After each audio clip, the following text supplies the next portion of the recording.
Cinema, in its purest form, was the silent era. Black and white silent films captivated the world. Then came sound. In the electrical recording of sound, there is employed a pickup microphone. Then came TV, and then came color. Color was great, but it almost obliterated the art of black and white cinematography. We can't see in black and white. It's another world. That's what makes it even more special. So let's take the color down to 0, adjust the contrast and brightness, and pretend that some things are just better in black and white.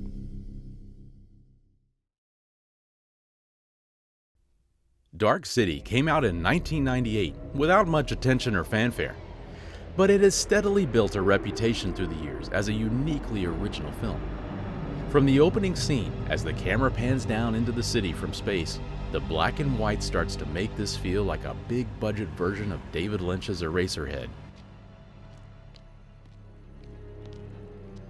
Dark City came from the creative mind of director Alex Proyas, who had previously helmed the graphic novel adaptation of The Crow, starring Brandon Lee. Proyas co-wrote the script with David Goyer after reading his yet unproduced script called Blade. You are confused, aren't you? Frightened. That's all right. I can help you. Who is this? I am a doctor. Now you must listen to me. You have lost your memory. There was an experiment. Something went wrong. Your memory was erased. Do you understand me? No, I don't understand. What the hell is going on here? Just listen. There are people coming for you, even as we speak. You must not let them find you. You must leave now. Starring Rufus Sewell as Mr. Murdoch, in an amazing performance as a man who has lost his entire memory. He is soon the suspect of a murder, and has to not only clear his name, but figure out, is he a murderer or not? He is pursued in this neo-noir city by the police and a group of strange humanoid creatures known only as the Strangers. Mr. Murdoch, yes. Where is he? He just left not 5 minutes ago. Sleep now. When marimba rhythms start to play, dance with me. Dark City shines in black and white. It's a lush and beautiful film. Big budget artistic films like this can't exist anymore, and the black and white, in my opinion, takes this film to a whole new level. When watching this in black and white, you can imagine, what if film technology just kept advancing but we never figured the color thing out? So it seems you've discovered your unpleasant nature. Who are you? We might ask the same question. Yes. Sleep now.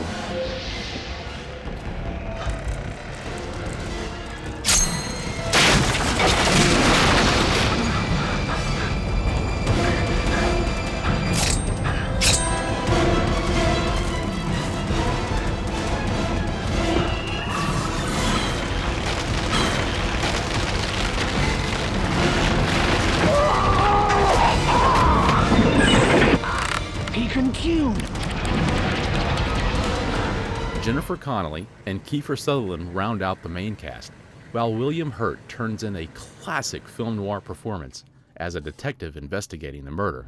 Do you really think my husband could be capable of committing those murders? Do you? Let's hope for both our sakes that I'm wrong. Many people like to claim that The Matrix did quite a bit of stealing in the visual design of this movie. And while I hope that isn't true, make no mistake, Dark City influenced a lot of other films.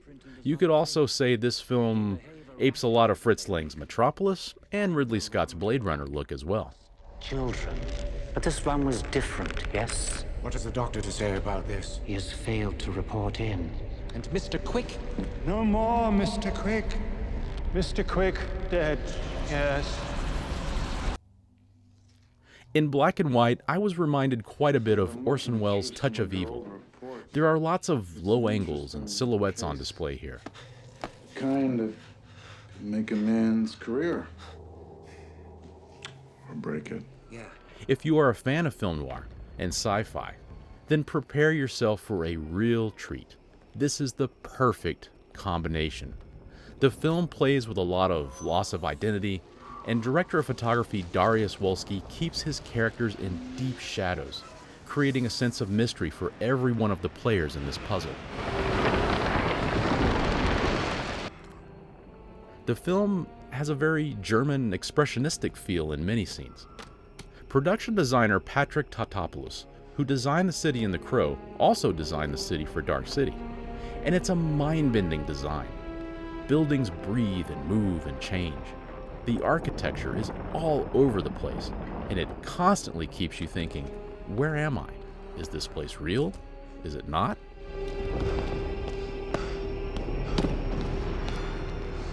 Dr. Schreiber, I presume. It's you. Hey, come on. There's no way to greet a patient, Doctor. That first kiss that followed. What are you? You've seen what we are. We use your dead as vessels.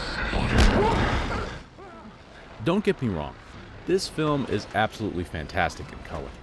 But the black and white elevates this film's tension. It almost makes it more claustrophobic than it already was. The characters in the film are having problems with their memory. Each character seems to feel like they are in a dream or a simulation of some sort. Is this the future, the present, the past? No one's really sure. This uncertainty really lets the visuals go crazy.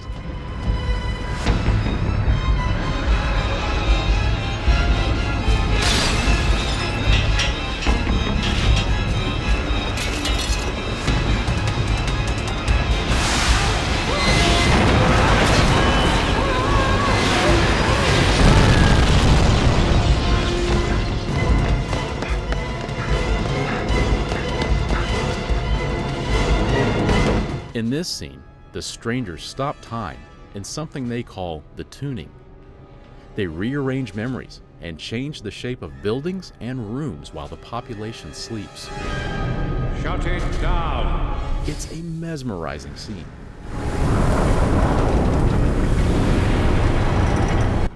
Director Proyas was really going for it here in the late 90s. He took advantage of that indie storytelling spirit of the 90s that was permeating the studio system for a short time and really made a visually, intellectually stunning film. Who are you people? Proyas challenges you as a watcher to pay attention to detail. If this is starting to feel like a feature-length Twilight Zone episode, you're not far off. I'm not Anna. You will be soon, yes. I have another use for her first. A warning to all you streamers out there. The iTunes version of this film is in the incorrect aspect ratio of 1:8:5. The actual ratio should be 2:3:5. The director's cut, which is available on Blu-ray, is in the proper aspect ratio. John.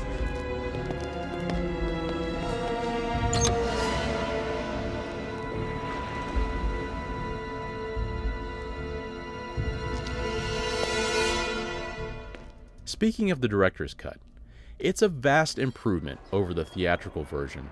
When released in theaters, distributor New Line Cinema thought people wouldn't understand the film, so they forced Proyas' hand in putting a voiceover at the beginning. I think Ridley Scott could probably relate to that one. The doctor was right. He has evolved. Kill him. Enjoy this film any way you can see it, really. Dark City is indeed a dark movie. The black and white version of this movie only makes it darker, and that's why Dark City is better in black and white.